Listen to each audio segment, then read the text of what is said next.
Alright mga papsi, so for this video is tayo ay mag-a-accessories reveal. So ayan mga papsi, isa-isahin natin yung mga nabili nating accessories na inilagay natin dito kay 300 SR.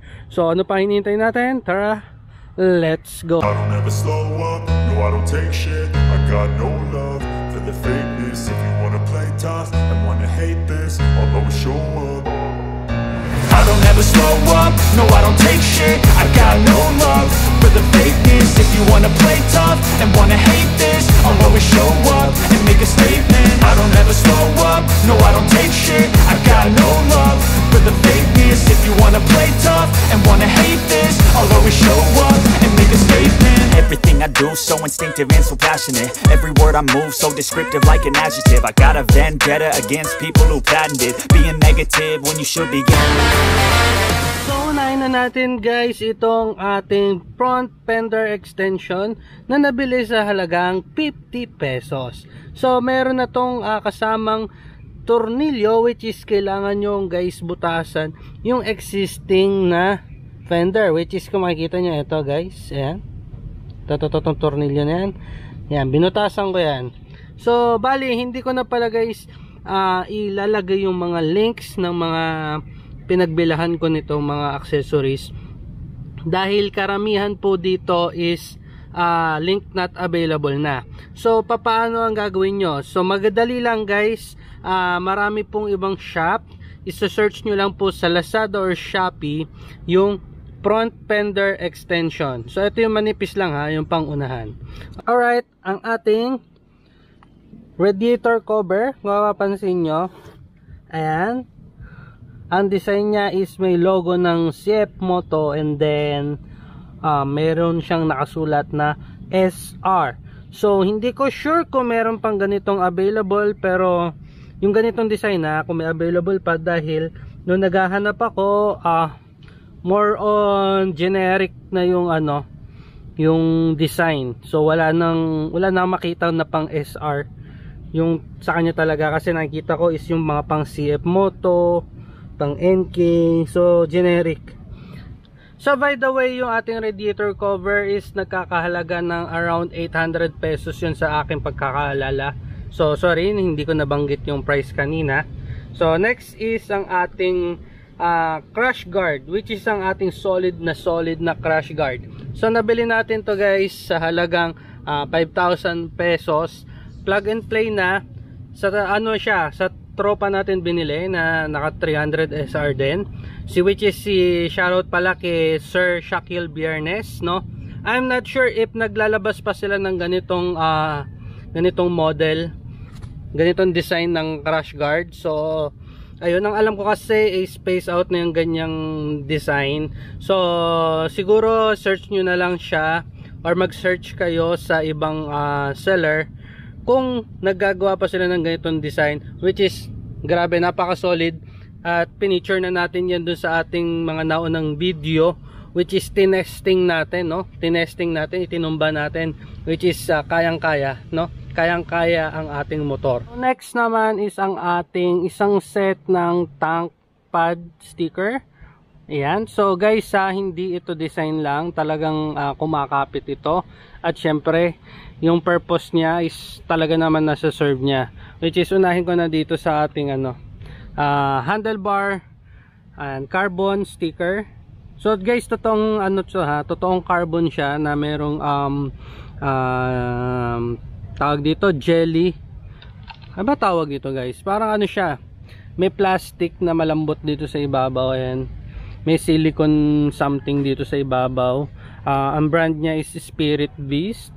So dito sa may tank cap na sticker, ayan, solid na solid yan guys, totoong carbon yun, hindi yan joke time na carbon So ito naman yung sa tank pad, ayan, kung saan gamit na gamit to guys tuwing nalabas tayo.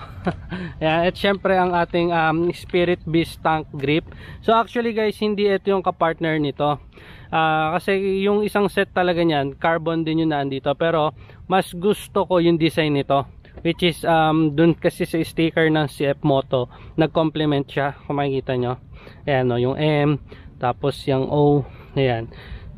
Alright, so bali ang actual price nito lahat is around 1,000 pesos. So ang ating next isang ating Kodaskin cellphone mount bar. Ayan. So guys, medyo may kamahalan to. Around 1,000 pesos ito lang tong bar na to. Pero hindi naman ako nagsisi dahil kung mapapansin nyo, hindi kinakalawang yung tornilyo, hindi nagpe-fade yung kulay, itim na itim pa rin. Ayan, so iniingatan ko lang na magasgasan tong brand nya para ayan, para nandiyan pa rin siya. Tapos eto nga, meron kasi akong nabili, yung itim nya nag-fade na. So parang naging gold something, parang tanso na yung kulay. Pero ito guys, so itim na itim pa rin. More than a year na yan, more than a year. Tapos nabababad pa yan minsan sa araw. Ayan. So next isang ating quad lock cellphone holder. So ito guys, yan. Kaya ako bumili nitong bar para dyan sa cellphone holder. Hindi ito yung una kong cellphone holder. Yung una kasi yung iniipit yung phone.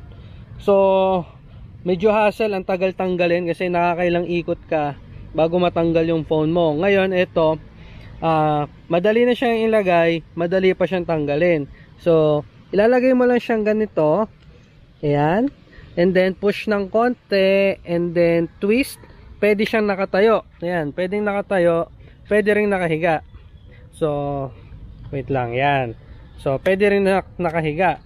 And then paano siya tatanggalin? Pupush nyo lang ito, and then pihitin nyo. Pag naka-diagonal na siya, ayun, tanggal na. Ganun siya kabilis ikabit at tanggalin. So kaya mas nagustuhan ko to guys, tong quick release. Actually quad lock ang tawag nila rito eh. Ayan. Alright.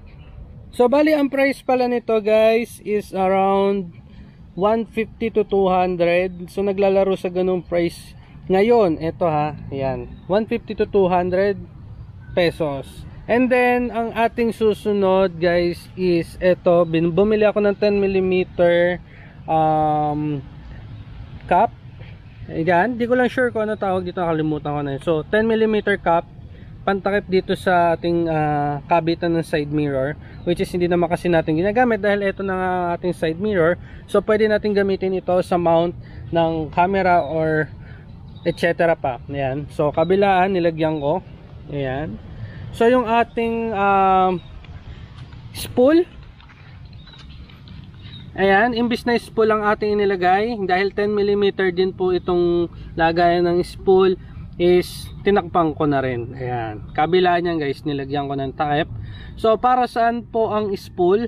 Ang spool is doon po inilalagay yung paddock stand. Kasi meron pong paddock stand na C-shape, which is ikakapit mo lang na ganon. At meron din nung nakan dito sa ilalim, yung dito. Ayan. Alright, so mura lang po ito, parang around 10 pesos to 20 pesos po yung pair nito. Ayun, mura lang yan guys. And so, and then we also have the throttle booster. Ayan mga papsi, medyo bagong bili lang natin to. It costs only 20 pesos. Ayan, 20 pesos. So bakit throttle booster? So actually hindi naman talaga niya binuboost yung ating throttle. So para sa akin, ang pinakasilbi niya is para hindi ka mangalay. Kasi kapag sports bike ang gamit nyo guys, is mangangalay ang braso nyo. So hassle pa kung lagi ka nagto-throttle. So ito guys, pwede nyo ipatong na lang yung palm nyo dyan, and then pwede nyo nang diinan lang ng konti. Ayan.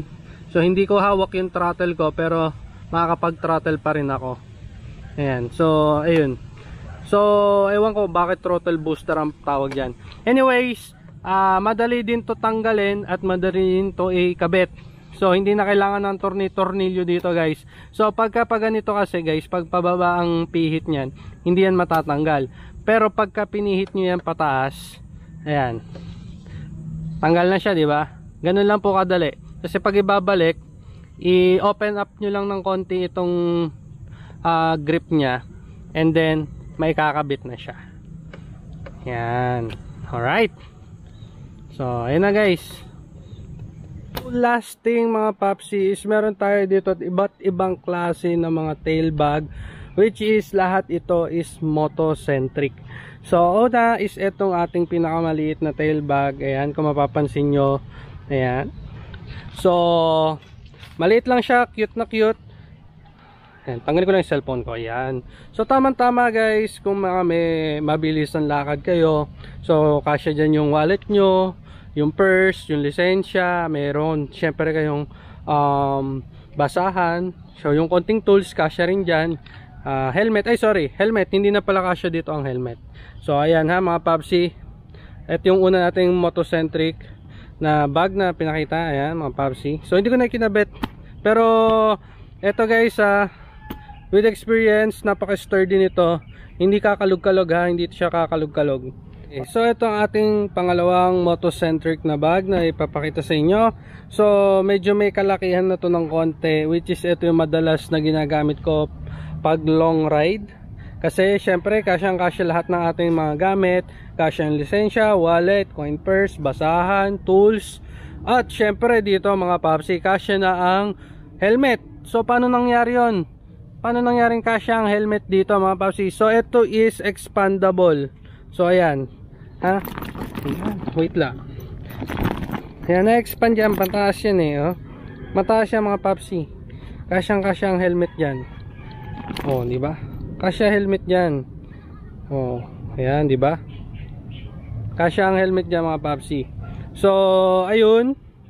So, ang last naman natin, ito na ang ating last. So, ito ang pinaka-latest natin mga papsi, yung pinakamalaki na motocentric na bag. Ayan, kung mapapansin nyo. Ayan, kasyang-kasya diyan ang full face na helmet. Expandable pa to guys ha. Ayan, na-expand tong gilid niyan. Yung mga 10 centimeters. Yan, so bali 20 centimeters pa yung ihahaba niyan. So pwede yan naka-side at pwede rin naka-ganito.